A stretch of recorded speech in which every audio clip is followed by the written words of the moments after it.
Welcome to the Exploring Unschooling podcast. For countless parents, the journey to unschooling has redefined childhood and transformed their family relationships. Are you curious? Together, let's explore what living and learning looks like without school. Hello, explorers. I'm Pamela Riccia, and this is episode number 247 of the podcast.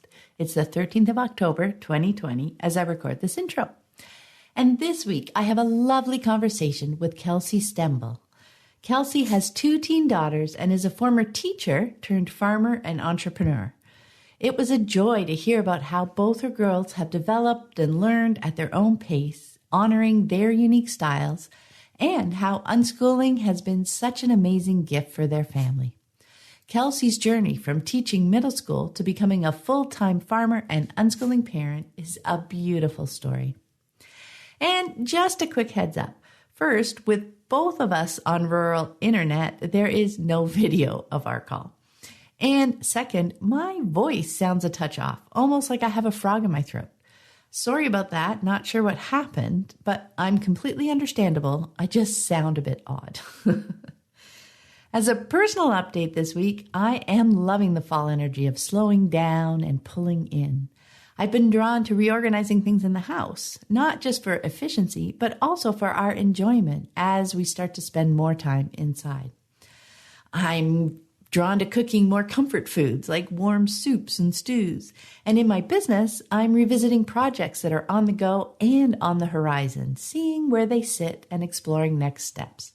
It's all fun and inspiring and grounding as our anticipation of the first snowfall grows.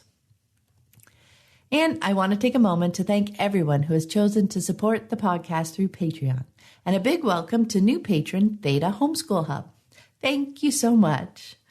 I deeply appreciate all my patrons. Your generous support helps pay for the hosting and transcription, as well as my time spent creating new episodes each week. It's instrumental in keeping the growing podcast archive freely available to anyone who's curious and wants to explore the fascinating world of unschooling. If you'd like to join my community of patrons and scoop up some great rewards along the way, check out the Exploring Unschooling page at patreon.com. That's patreon.com/exploring unschooling. And now let's dive into my conversation with Kelsi. Welcome. I'm Pamela Riccia from livingjoyfully.ca, and today I'm here with Kelsi Stembel. Hi, Kelsi. Hi, Pam. Just to give you a little bit of background, I was introduced to Kelsi through a podcast listener, and I am so excited to learn more about her unschooling journey. I think it's going to be really fascinating. So to get us started, Kelsi, can you share with us a bit about you and your family and what everybody's interested in right now? Sure. And I asked my kids to help me with this because it's really them that, makes up all of this stuff. So it's very important to me that I get it right because generally I don't know half of what they're interested in. So I'll start. It's myself, and I have 2 girls. Ari is 17 and Abby is 13. And I'm a farmer, and I love being a farmer. I raise animals for meat, and I also sell natural body products like deodorants and body butters and stuff like that. Beyond that, I don't have a whole lot of spare time, but I listen to audiobooks voraciously. So I'm constantly reading and learning. And I used to have a few more hobbies, but then because of COVID, everything's shut down. So I really just farm and listen to books and talk to my kids. My older daughter is Arian. She goes by Ari. She's in her first year of college, and this year she's been staying with mom a lot because my mom has much better internet. She's about an hour away. Oh, and it might get windy. She's also interested in history and politics, and she's looking to study history in college. She's also currently working on her Girl Scout Gold Award project, which is related to LGBTQ history. And she is very active politically in environmental causes, and she just was in charge of a local climate rally last Sunday. And I am so impressed with how involved she is in politics and other causes. She's kind of gotten me more into politics. wasn't doing a whole lot before, just paying attention. And beyond all that, she avid knitter, crocheter. She likes to sew, and she made her own dress for a homeschool prom a year and a half ago, which was totally cool. It is so awesome. So yes, just completely impressed with her. And then Abby is 13, and she is very eclectic. Right now, she's into modifying dolls. So she just created some wings out of popcorn sticks and screws, and she saved up money for about 6 months or a year to buy a BJD doll, which means ball jointed doll. And she just bought synthetic hair to be for her. And I have to be clear that it's synthetic hair and not real hair, because she thought people would not appreciate that otherwise. So I have no clue anything about this on a few videos she showed me, but there's tons of people doing it on YouTube, and she thinks it's like super cool. She's also an artist, and she loves her. And it's really cool because she's very pragmatic about her skills. So she knows she is not a phenomenal, drawer and can just recreate things, but she's willing to learn and practice and just doing things to see where she goes with it. She is very opinionated about learning from others. She doesn't always like other people's techniques. So watching YouTube videos, she'll often tell me what she doesn't like more than what she does like or what she learned. Let's see. She went to art school and possibly work for Pixar. And she adores her cats and spends lots of time over-enthusiastically snuggling them. And you have to put in over-enthusiastically because the cats don't always love it, but they tolerate it. Yes. And about a year or two ago, my mom got her a radish cooking kit, and Abby has really taken to that, where she likes to follow some recipes somewhat as they're told, and then we experiment and try things, and they're generally edible, sometimes very good, especially her pancakes. It was great. And let's see. Also, she loves playing games on her Switch Lite. She got on her birthday this last year. And Sweet. The girl shell. Oh, I love hearing the descriptions, just because, we get such a cool snapshot of the kids and of ourselves, but so many pieces, just hearing parents describe it, like, when you're talking about Ari and her politics and causes, and we really do learn so much from them, right, through their interests. And we often get fascinated and interested in those things too. Like, I hear you, how you weren't so involved politically, before her interest pulled you in. Like, history and politics was something I had not yet, or still not well informed on. But, Joseph's interests has really pulled me in that direction. And I've been learning so much through him. And just to see the fascinating places that our kids go when they don't feel the weight of kind of, following the things that we're interested in, like that there's an expectation that we have, often parents have an expectation that their kids will like the same things that they like, or they'll poo-poo the things that their kids are interested in that they're not, because they don't see value in it. So it's just so fascinating to hear all the interesting places that unschooling kids go when they're free to choose what sounds interesting to them, right? And to follow those passions to different kinds of places. And I loved how you described how Abby is learning about how she likes to learn things, right? It's just so interesting to hear, isn't it? Yes, I do. And when I listen to your podcast, that's one thing I love. I love hearing what everybody else's kids are into, because they're often as eclectic as my own kids. And when I look at our peers, they tend to be into what I would call fairly normal stuff. But, my kids kind of go off in their own direction. And I love that through the podcast, I can see all these other people with kids that just have these amazing interests that, typical kids, if we could call any kids typical, would not be into. Yeah. I know. It's so fascinating to see what like a free human being is curious about and follows and to hear, like, so when a parent is describing their current interests and maybe where they came from, there's like so many interesting threads through the different things, like that you get a sense of the person, right? Just through the various things that are connected for them, through climate change and politics and, all that kind of stuff. It's just brilliant, I think, to get these little snapshots of unschooling kids and young adults. It's awesome. I agree. Completely agree. It's so much fun. Yeah.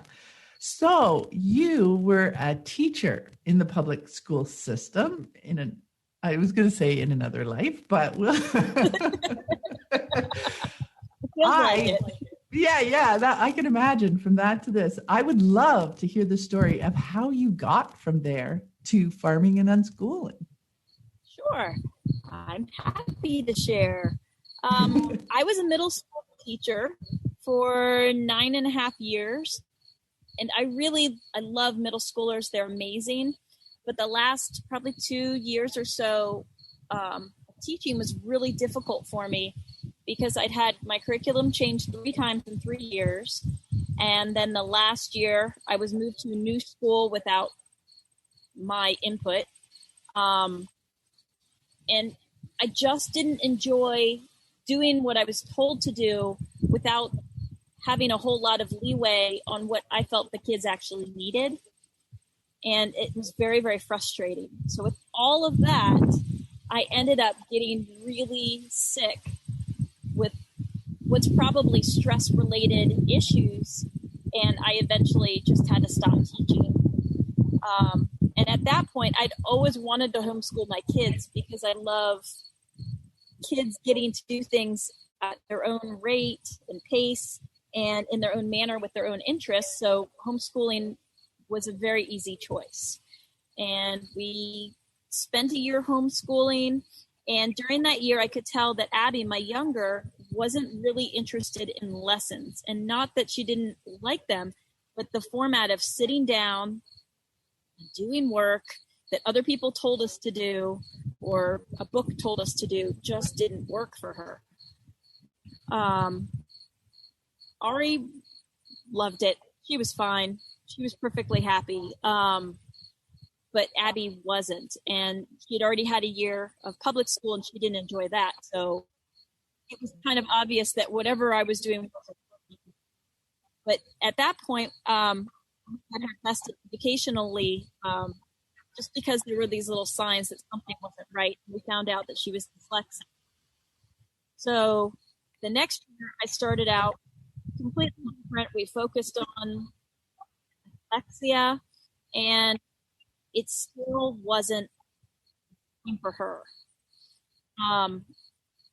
So meanwhile, I'd heard of unschooling when I was teaching and thought it was a really awesome concept, but obviously it would only work for kids that were self-motivated. So I didn't think that it would work for my younger child. And my older one, she was, telling me what she wanted to do and we did it, so I was fine. But after probably about 8 months of trying to do some intensive reading and other stuff too for Abby, we just got really frustrated. She was frustrated with me. I was frustrated with her. And we decided to just go on summer break early. So we had a good probably 5 or 6 months where we didn't do any lessons. And I watched this amazing change in Abby. She went from a kid that liked to play but didn't want to have anything to do with learning to a kid that would go to the library and pick up like Bill Nye videos, Magic Schoolhouse videos, or videos on animals, stuff that you might consider educational videos, and she was loving it and learning a lot, but I wasn't.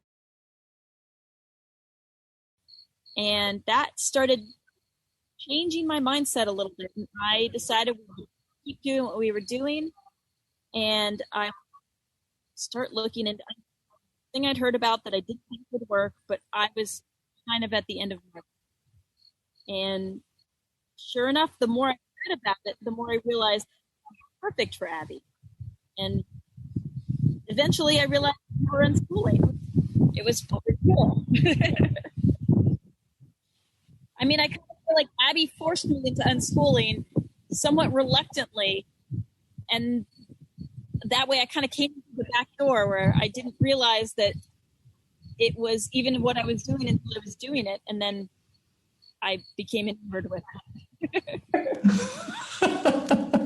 Oh, I love that. I love how that is a really cool way to look at it, coming in through the back door, because you were, trying to work with Abby, trying to figure out how you could,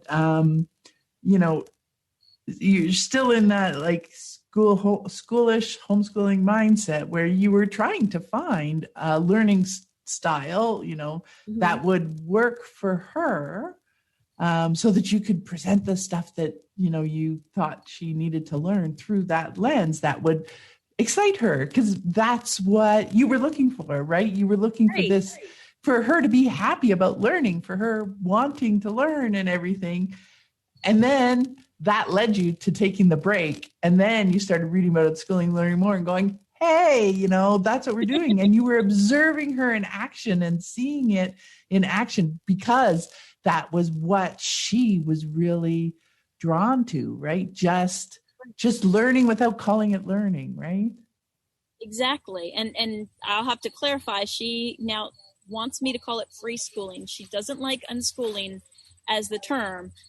She likes the word free schooling, and I think it's just that feeling of being free to choose anything that she likes better than it being the opposite of schooling. So if I remember, I try to call it free schooling, but then I have to describe what it is anyways. I know, right?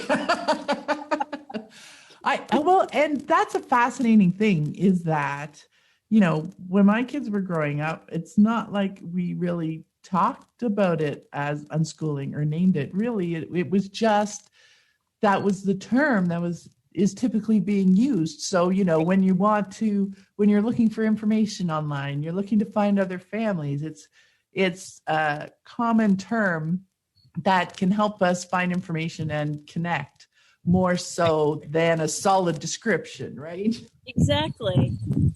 And I love her focus on the freedom aspect of it. You know what? That's probably why my first book's Free to Learn, because that freedom, the ability to choose, is what makes this style so valuable, right? Right. It's the core of it. Yeah. Yeah, no, that's beautiful. That's beautiful. I love that.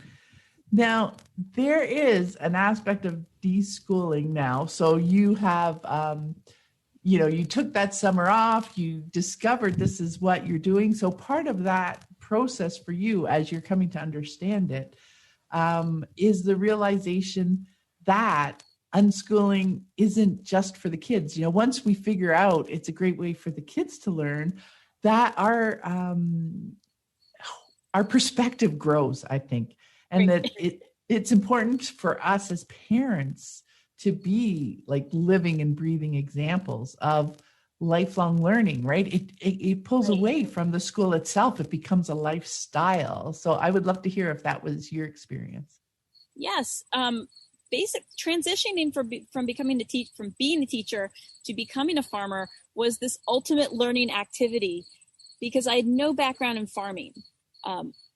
I didn't grow up on a farm. I didn't grow up anywhere near a farm. The only farm I visited was my uncle's farm, which somebody else was farming for him. And they just had some extra animals, and it was in a wide open space, but that was it. But I knew I loved animals. I loved being outdoors, and I loved working with my hands, and I just was drawn to it. So I started out by just reading a lot, like most of us do, or many of us do. People that like to read tend to use that as their introduction. So I read a whole bunch of books, And when I came here, I realized that I really didn't know anything about farming. I could tell you about animals and I could talk about rotational grazing, but I had never done it. I'd barely seen it in action. And you really have to do things for it to be, a truth for yourself. So I basically was a complete novice. And in 5 years, I've gone from being a novice to a person that feels I can legitimately give other people information when they ask questions, which is an awesome transition. I don't feel like an expert, but I definitely don't feel like a novice anymore. And the best thing about all of this is that my kids watched me go from being a person who knew basically nothing to a person that this is their lifestyle and their livelihood. And they got to watch that transition. So they got to be an adult, make a mistake, learn a little bit, do a little bit better, make another mistake, learn a little bit, do even better, and see the actual learning process and not the process where you have an expert telling somebody what to do and not allowing room for mistakes to be made. And because of that, I think that my kids have this amazing ability to decide they want to learn something and be okay with making mistakes, much more so than I was when I was their age or even older. So I think that allowing kids to see adults as fallible and going through the process of learning something as much or more valuable than any learning experience that they can do, because they can see it being modeled in a real way. And I encourage anybody to try something new, even if they think they're going to be horrible at it. Try knitting if you've never picked up yarn before, or try, driving a car if you've never driven a car before, and let your kids see you learn so that they know it's okay to make those mistakes and it's a good thing and it's part of the process. I love that. I love that because, not only is it a great example for your kids to just see it in action, and I loved your point about seeing how valuable mistakes are, but how much are we learning about unschooling and learning when we put ourselves back in that new learner kind of position, right? Yeah, definitely. we see unschooling in action right in front of us, when instead of, like you said, turning to the experts, as in somebody needs to teach me that, to understand that, no, I can learn this, right? And now we're starting as being in control of the situation, not handing control over to somebody else, right? And we are seeing that it's possible. It's like, oh, I can figure out this thing. My kids can figure out these things. There are so many different ways, and that making, mistakes is absolutely okay and is actually a valuable part of it, because now I know, not to go in that direction again. I'm going to take that and tweak and go in a different direction, and I'm learning more. And it's like this back and forth, try this, try that, try this, and you're just learning more and more along the way, right? It's amazing. And I love that kids can see that. When kids can see that they really do get to it. I don't know. It just opens up space for them to decide that they want to try something that they don't, necessarily know they'll be good at or know anybody that can do it, and just do it anyways. Mm-hmm. Oh yeah. Yeah. And to see in action, like what I love about this is it speaks to the lifelong perspective on learning, right? That this is something we all do and can choose to do as human beings. And it doesn't look different whether I'm the parent or the child, right? The process doesn't look different. Obviously the interest does, but the process doesn't. And I love your idea, like even, just take up knitting, just take up something that you've been curious about. Just give yourself some time and try try out learning something new and see how it goes. I think that's a great idea for helping somebody get more familiar and more comfortable with the way unschooling works, and just being okay and understanding mistakes for ourselves. Like, it helps you understand that you made that best choice in the moment and it didn't work and you learned from it. And then you're so much less likely to judge what you might see as a mistake in your child. You can realize they made the best choice that they knew in that moment, and they saw what happened and they learned from that. It's not about helping our kids avoid making mistakes. You know what I mean? That's all a valuable part of the process, isn't it? Exactly. Yes. Yeah, no, I love that. I love that. And you know what's really curious is that it's fast. It's the difference between, so there are some people who find out about unschooling and they read about it and they read about it and they read about it, and then they want to try and do it themselves. Which is what you talked about farming, right? You read and you read and you read, and then it's like, oh, I can only absorb so much knowledge. The next learning step is to actually, do it, which is so different, right? In the book, it's like understanding it intellectually, and you even use the word truth, but doing it hands-on and getting to that truth, that deeper level of understanding, is the invaluable next step, isn't it? Definitely.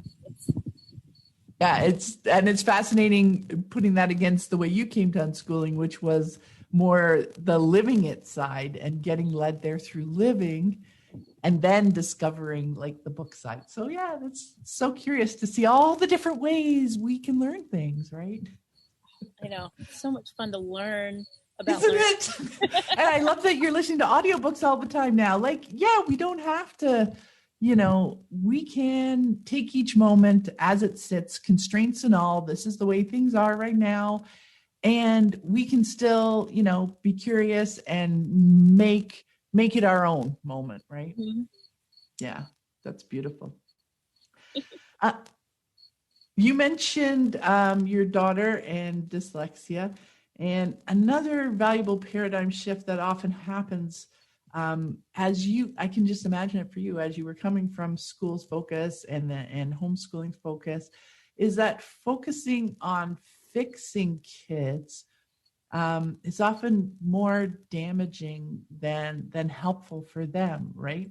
So we can embrace their strengths rather than focusing on those challenges. And when we make that shift, it can really make a world of difference, can't it? Yes. So if Abby were in school right now and she'd been in school the whole time, I think she would probably be a better, more proficient reader. But that would have come at such a high cost for her, because in school, so much of the learning is done through reading that it's important that kids learn to read early and fast so they can access all of the information that the school has to offer. Whereas through unschooling, Abby mostly learns by video, and so reading is secondary for her, and she can take her time to learn and to make mistakes, and she doesn't have to deal with other kids' time schedules where she's in a group, or even a school time schedule, because I've noticed that she'll go through periods of rapid growth in reading, and then she'll go through some periods of stasis where she doesn't make a lot of growth in reading. But in a school situation, she would be doing lessons on reading probably every day, regardless of whether she was in a period of growth or not. And so allowing her to develop her reading naturally is really giving her the option of learning whatever she is ready to learn at that time. And she always has the option of asking me if we can do some reading lessons to help her understand things that are not going to easily come naturally to her because of the dyslexia. And she knows that she has that option. All she has to do is ask, give me a little bit of time, and I can prepare something to teach something specific that she wants to know or to help her move forward. But for the most part, she finds that she's able to understand things without the reading right now. And so she has this option of time. But I've also noticed that with my older daughter, Ari, she would never have what anybody would call a learning disability, but she does have learning differences in the sense that there are ways she learns better and ways she doesn't learn as well. And she's allowed to choose the method of learning that best suits her for whatever she wants to learn. And so she's able to learn things more quickly and so on and so forth. She really gets to make those choices. And so both of my kids have the freedom of choosing when and how and what. And that, it really just seems to help their self-esteem because they're not faced with mistakes that are made because of the situation they're in. They're making mistakes that are just helpful. And I think that really has helped them with their self-esteem, which I think is important, or probably more important than actually learning specific skills or items. Yeah, because they're learning about themselves, right? I think it's so interesting. Like you were talking about, it's the natural way that humans learn. Like I loved your thoughts around, sometimes we're in active learning, engaging, pulling things in, and then we're in that stasis season, where things are kind of just percolating. We're not pulling a lot of new stuff in. We're just kind of sitting with all that new stuff for a while and letting it weave itself together. Does that make sense? That was actually beautifully described, because that's exactly what it is. You have times of pulling information in, and then you have times of the processing, and the internal processing, it can actually be detrimental, I think, if you're trying to get more information in when you haven't finished processing. And so then kids can just pick what they want to do. Do I want to work on this now, or do I want to try and learn more information? And it's just whatever their bodies or their brains or whatever thinks is right, and they just do it. Yeah, they just do it, right? That's the part I love, is that they, with the freedom of choice, right? They don't even need to think, okay, what do I want to learn today? It's not a meta conversation in their head, but they are naturally drawn to, what they're interested in. They're naturally drawn to how they want to learn about it. When you allow them to embrace their strengths, as in, this is the way that I want to pull this information in, whether it's through videos, whether it's through listening to things, whether it's through reading, that's the great thing, is you're not stuck within, you understand why the classroom needs, reading and writing as the main skills, because that's the easiest way for them to share information and receive information in large groups, right? But human beings that's not the only way we can learn, right? And we can choose, you just see them in action. They're just doing it, right? They're just grabbing this video. They're just going to the library. They're just, listening to that podcast.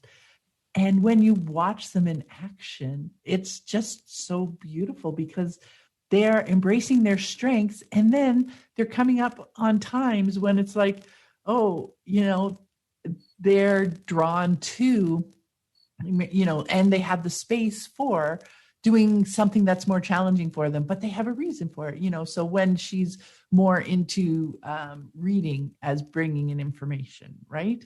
And then she's working on that, and she can do that at her pace and her style, and right? Using using whatever it is she wants to read, so one of her favorite things was reading subtitles at the bottom of a Japanese anime video. Yes. They dubbed it, but at the end there was a song, and she wanted to know what these Japanese words were. And so she would play it and then pause it and then figure out the words and play and pause.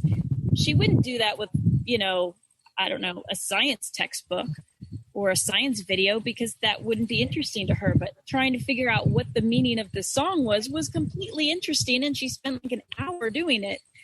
And I didn't say you have to figure out what that is, because it never would have happened then. But that was all reading practice, but it was reading practice she wanted to do, not something that was assigned or told to her. That is such a brilliant example. It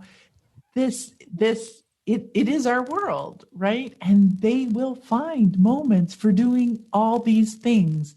And when we observe and are hanging out with them and see those things in action, it's just so inspiring and exciting, isn't it? Because it's like, oh, this would never have happened if somebody was trying to force it on them or telling them, now you need to do that, and giving them something that is completely uninteresting to them. But the world is full of things that will be interesting to them. And they will come across all these moments. And when we're talking about lifelong learning, it doesn't have to be done before the age of 18, right? Their life is full. We're still learning. The only issue that's come up for us was when somebody else said, oh, you don't know your multiplication tables or something like that. They can figure out multiplication without having it memorized.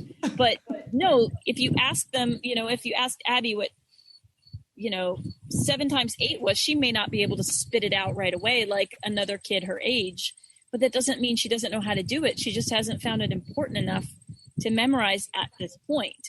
But she may decide in 3 years that she's got to learn this because she really wants to do this math. And in which case she'll learn it pretty quick because she wants to. And it makes such a difference when they want to learn it. And, the only problem seems to be when somebody decides they need to be compared with another kid their age and then hold them accountable to something, which is ridiculous in my opinion. Yep. Ridiculous. Comparison is no value. We're not all living the exact same life, right? I mean, exactly. Yeah, no, that's funny that's the only time it's come up, and it's totally true. They need to know it. They just go learn it, and that's as long as if they want to learn it, they'll go learn it, and it's not a big deal. So exactly. Yeah, no, that's so funny. Okay, so another piece that I wanted to talk about is the challenge of for an unschooling parent, to not get pulled back into that conventional learning mindset, like when somebody comes up and starts comparing, right? And for us to not, oh my gosh, tick boxes, grades, what they should know at this age, we can get pulled back into that kind of mindset when somebody comes up with us, or, even with Ari choosing to go to college. Like for us as parents, it can be hard to not get pulled back into what we knew growing up and as a teacher, et cetera, that environment you were steeped in, even though you were very focused on trying to make it interesting for the kids that were in your classroom. Mm-hmm. But it's so interesting watching our unschooling kids do this when we remember to get out of our head and not get pulled into all that, because an unschooling child approaches that learning situation so differently, don't they?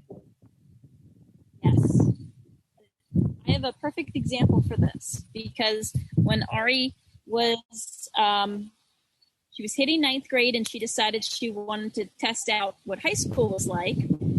So she decided to go. And she got into some of the classes, and they would have projects or homework assignments, and kids just wouldn't do anything. Not anything, but they wouldn't do some of them. And Ari came home so frustrated because she'd be in a group with somebody and they wouldn't do their part. And she just said it made no sense. If they're going to be there, they might as well do it. And it really hit her at that moment that kids in school are there because they have to be, not because they want to be. Whereas she made the choice to go to school, and she made the choice that she wanted to take these classes. And if at any point it wasn't working for her, she knew she had the choice to leave and to do homeschooling again. And it was this huge wake up to her that there was a difference between the way she was now, or at that point, than kids in school. And she hadn't noticed that difference before until that moment when she realized that the kids were not actively trying to learn more math. They were just there because they were told. And it completely, like, seeing her wrap her mind around that was so cool. That I honestly think that was the beginning of her really understanding unschooling from the outside rather than the inside. It was just kind of a crazy time where she was like, oh, this is what the difference between the way I learn now and the way kids have to learn in school is that I have this choice. And it was such a big thing for her to figure out. Wow. Yeah, no, I can just imagine, like, it's having spent time with that freedom of choice to go back and realize, like, I've heard from a number of unschooling, teens who made that choice to go back. And that is a common observation, like realizing that they have no choice in the matter and seeing how that plays out, right? That it's almost like passive resistance to being told what to do, because they can't make me pick up the pencil, kind of dealio, right? I have to show up here, and I have to show up in this class, but there's only so much that you can force me to do. You can't physically make me do. It's really interesting just to see how something as simple as having a choice is so wide-ranging and impactful, isn't it? Yeah, it's huge. And it, does make me think back to when I was teaching and realizing that sometimes it wasn't that I wasn't interesting as a teacher or not motivating enough. It was that the kids were in a situation where they had to be there regardless, and it didn't really make that much of a difference to some of them what happened in the classroom. Just they had to get through it to get wherever they wanted to go. Yeah, exactly. Like, no matter how hard you try in the classroom, you're starting behind that 8 ball, right? That you can't control, right? You can't control how they show up. And then just think, even as an adult, how much mental gymnastics we need to do to get ourselves to something that, if it's something that we feel is out of our control and we feel we have to do the mental gymnastics to get to a place where we're open and we're going to actually enjoy it and be open to learning. Like, I mean, there is just so much there. It's so much work. And to ask the kids. Okay, you made me go here, but now I'm going to choose to have fun and enjoy it and learn. Wow. Right. And it's so much of a choice too, that, you do have to step back and think about it and say, all right, I don't really want to do the dishes, but how can I make this more fun or enjoyable? And it could be listen to an audiobook, watch a video, have somebody help me, but you have to make that choice, or you sit there and grumble unless you love dishes while you're doing it the whole time. And it makes it a negative experience, and you can turn it into a positive experience if you work at it. Yeah, no, that's a wonderful example, right? Because you have to dig deep into the why, why this is something, I want to have clean dishes for us, to eat off of, that there's a reason for this. The mental gymnastics to get to a place to show up to that task, to make it enjoyable enough for us, to have enough motivation, all of that work to get past the feeling of I have to do this and grumbling, right? Because there's no joy in staying in that grumbling state. And, who's going to want to join you? Who's going to want to be anywhere near you for that hour where you're moaning about it? Right. I know. Exactly. And that is the state that, kids are in when they don't have the choice, like not even the choice of going to school. And then there's often, extracurricular activities and things that their parents are expecting them to do and be involved in. There is not a lot of choice in a conventional childhood, is there? No, not really. And it's really sad. Yeah, it is. It's hard. But I love hearing your story and seeing how this has unfolded so naturally for you guys, and then seeing how your girls have been taking that on and then exploring, going to school for a while and finding out, seeing the difference in that. And then Abby, picking the way that she likes to. It's so fascinating to see. And then them watching you learn about farming. It's it's like a whole new world, isn't it? Right? It is. It's a whole new wonderful world. So what has surprised you most about your unschooling journey so far? What has been surprising and unexpected for you? Honestly, it's the non-educational benefits, I think. I started out unschooling by saying, we'll still have rules and so on and so forth. We're just going to unschool for educational purposes. But it started infiltrating the rest of our lives. When your kids have control over one thing, they start to question other things. And it soon becomes, well, why do I have to do this? And why should I do this? And so we just slipped into this unschooling life where we became kind of a combination of friends, a parent and kid relationship, and even kind of roommates where we all navigate how to do this together. So, we make little deals. So-and-so has to do their own dishes, but they don't have time. Well, let's flip around. And, I guess one of the biggest things has been, as my girls get older, I have Ari as the example. So she started out, she wants to do things with friends. And one time she said, well, what's my curfew? And I said, you don't have a curfew. We just need to discuss it. And her eyes got really big. And I said, that doesn't mean you stay out all night. It means we discuss it. And she just said, okay. And one time she told me, it's hard to be rebellious when there's nothing to rebel against. And it is so true, because she wanted to be rebellious. She wanted to go against a rule or break a rule or something, but there wasn't anything, because we would just talk about it and we'd decide together. And it's come to the point where if one of my kids wants to do something and they don't think that I am going to say yes right away, they'll start putting little hints out or anticipating, what am I going to say in response? So Ari wanted to go to Cincinnati, which is, 8 to 12 hours away from us, to go buy a signed copy of the CD by a favorite artist.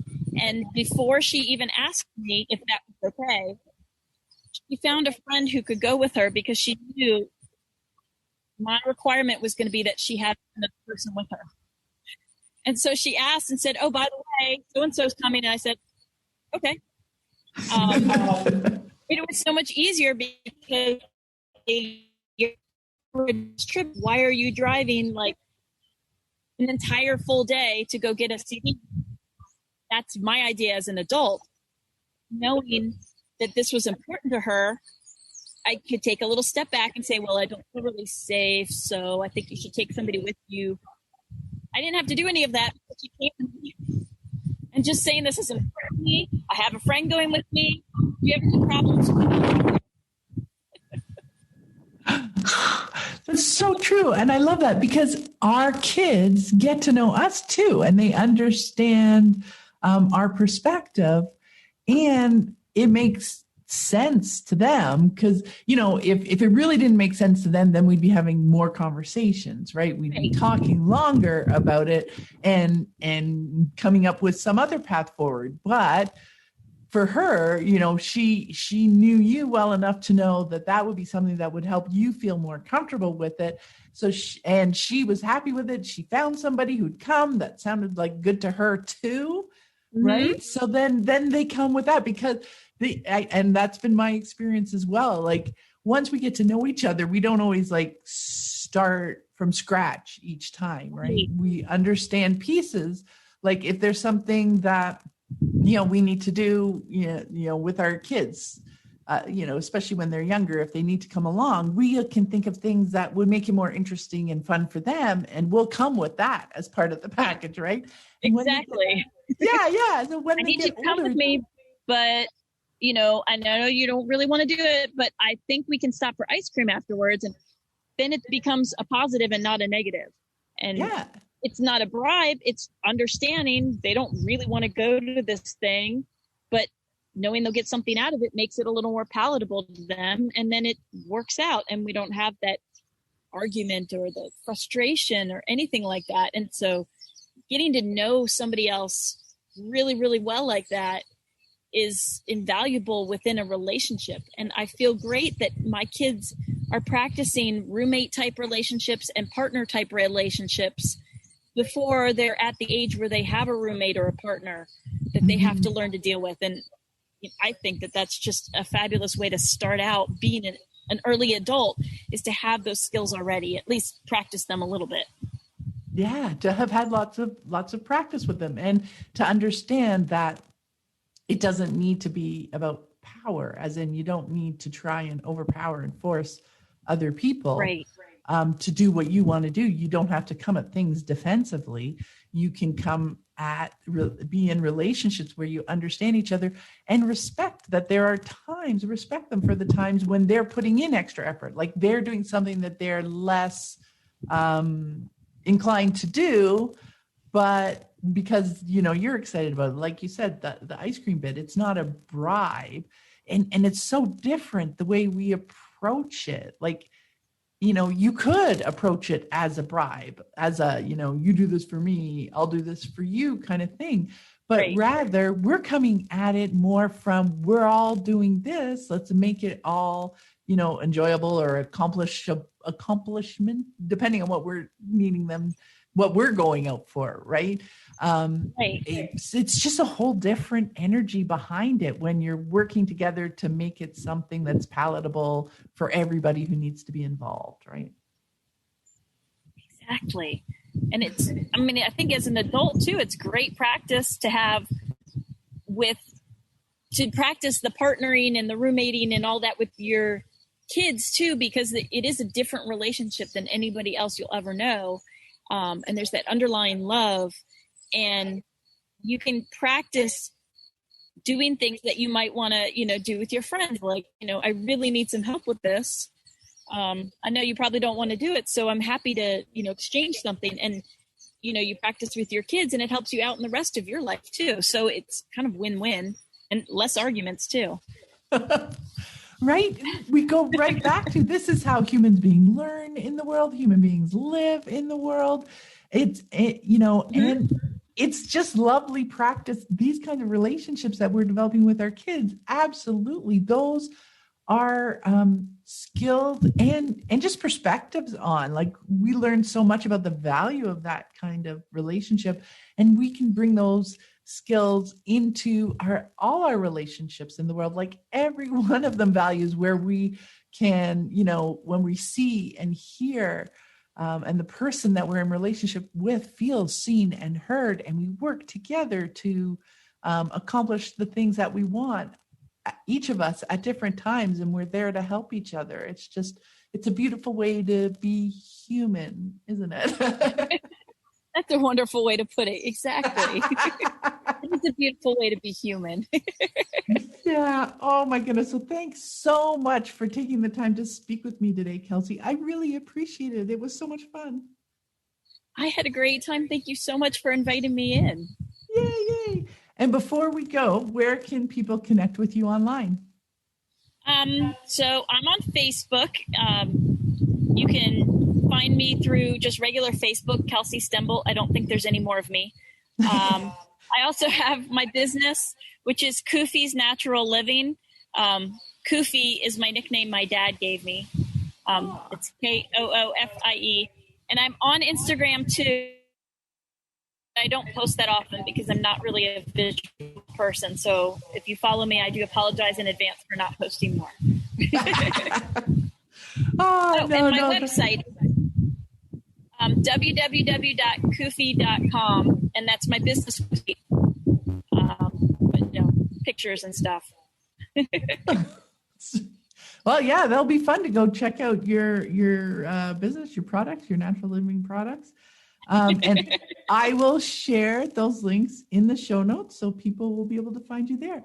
Thanks again, Kelsi, and have a great day. Oh, thank you, Pam. I appreciate it. Thank you. I hope you found this episode helpful on your unschooling journey. And be sure to check out the wonderful archive of earlier podcast episodes. The conversations never go out of date. And you can find more information about my books, my Patreon community, and the Childhood Redefined Unschooling Summit at my website, livingjoyfully.ca. Have a great day.